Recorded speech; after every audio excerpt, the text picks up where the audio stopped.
having seen that where is it that our waste really goes out, because we are just so unconcerned that once it goes out of the house, it's just out of sight and out of mind.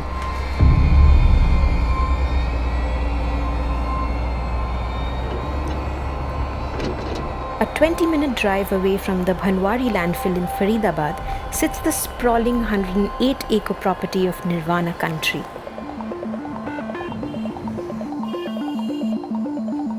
"900 independent bungalows with independent gardens, one of which belongs to Monica Khanna Gulati. But if this residential quarter in Delhi's upscale Gurgaon has earned itself a name today, it is not because of its opulence.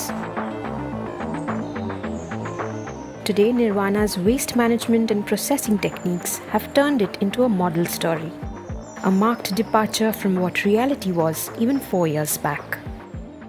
The fact that living in a beautiful haven like Nirvana, we still were surrounded by pockets of waste all around us in different areas which was being burnt at night and would give us toxic air, and it's just bad for everybody. So that is what really precipitated the very urgent need to move towards a system which would manage at least 60% of our waste. So over the past 4 years, Nirvana has been able to process the maximum amount of waste in Gurgaon, and the output in numbers is also the maximum. Close to 1.5 tons a month is probably amongst the top output in the whole city. Of the 1.5 lakh metric tons of waste that India generates on an average every day, 90% constitutes as collected waste, which means nearly 15,000 metric tons of uncollected garbage gets exposed every single day. Not just that, of the total waste collected, a mere 20% is processed. The remaining, averaging 1 lakh metric tons, finds its way to landfills on a daily basis.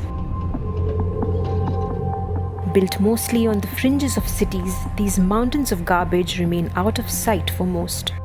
But it is a visual hard to forget once you've seen it, a grim reminder of an ever-growing crisis and our roles in it.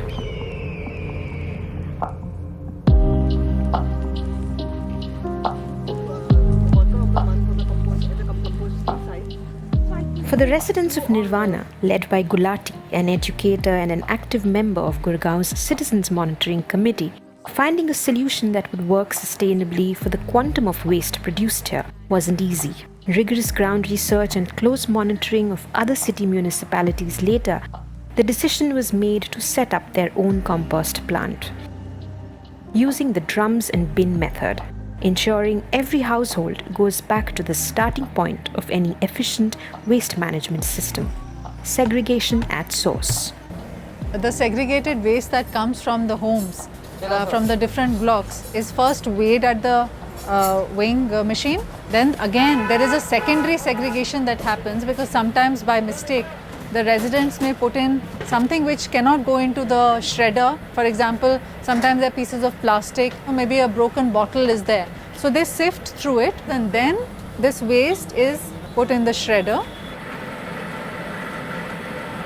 So the shredded kitchen waste is then put in these 2,000 litre drums, and then we add the kitchen waste to it with the shredded horticulture waste and bioenzyme. So you get your nitrogen from the kitchen waste, you get your carbon from the dry leaves, and the bioenzyme works like the accelerator. These drums are rotated a minimum of 5 times every day for the aeration, and also to move it so that it doesn't compact and become smelly. And come, let me show you what comes out at the end of 5 days. I mean, it is very, very semi-processed, and then it is left for processing in the metal bins. This is the semi-processed waste that has come out of the tumblers, and then we will layer it with dry leaves and the semi-composted and leave it to mature over a period of 1.5 months. This is the waste decomposer that we have prepared and kept, and it is sprayed every day a little bit on the metal bins. It accelerates the microorganism growth, and it's also a rich source of nutrition to the material, because it's made of cow urine and cow dung. So this is what has been harvested from the metal bins after we have removed it over a period of 1.5 months. And once it's here, they're sifted, it's sifted through for mango seeds and a little bit of plastic that's sometimes left here. Then it's just left to mature for another week or so, and then it becomes a beautiful crumbly compost that you have seen. Realizing that waste management hinges primarily on resident participation and monitoring, here at Nirvana, orientation and sensitization sessions for both residents and domestic helpers, along with volunteer visits to homes, are a regular feature. The garbage collector was told कि बताना हमको कहाँ से garbage ठीक से segregate नहीं हो रहा है. So we are scared also in a way. हमारा नाम ना आ जाए. So which is good, and then it naturally becomes a habit. Like you don't throw any plastic into the green waste, no green waste into that. So it's a very good lifestyle, and it's not much of a problem also, what I feel.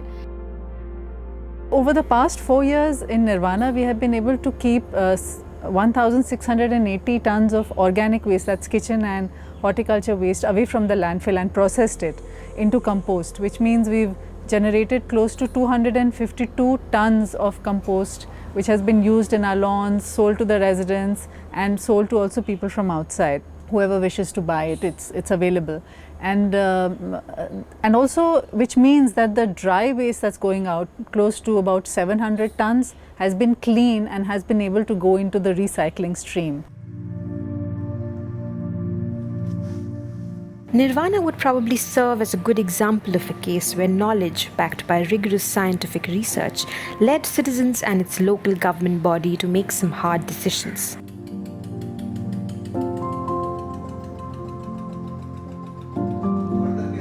In 2018, when the Municipal Corporation of Gurgaon was assessing suitable composting technologies for housing complexes in the city, it was flooded with options from vendors selling instant composters, a machine that promises to turn organic waste into compost within 24 hours. The MCG, along with the Citizens Monitoring Committee, of which Gulati was a member, decided to run pilot projects before validating the technology. Finally, dissatisfied with the results, then MCG Commissioner Yashpal Yadav refused their empanelment. We decided to install these machine-based composters at various parts of the city as an experiment, and these were under watch and ward of the committee members and local RWAs. And during this experiment, they were asked to do for at least 15 days, and their output was sent to various laboratories, and during these tests we found that they are not attaining the given parameters of compost. So the output was not safe and not as per the MSW rules and other parameters. Despite the rising criticism, 24-hour composters continue to be steadily adopted by housing societies across India. Expert bodies like the Centre for Science and Environment believe this could be a direct result of the solid waste management rules of 2016. A point out of the solid waste management rules has been used very cleverly by this composting manufacturing companies. The rule says that any housing society that is greater than 500 square meters of area have to follow or have to handle their wet waste inside these premises, and the municipal corporations are not allowed to collect the waste out of this housing societies. So that's when the whole instant composting machine companies came into existence, and they tried to push a system that is very much feasible in a metro kind of a setup. If the situation around waste continues the way it is in our country, experts worry we may need a landfill almost the size of Bengaluru to dump all our waste. The only starting point in mitigating the problem will be when citizens become equitable partners in this game, by taking interest and initiative and making collectively informed decisions.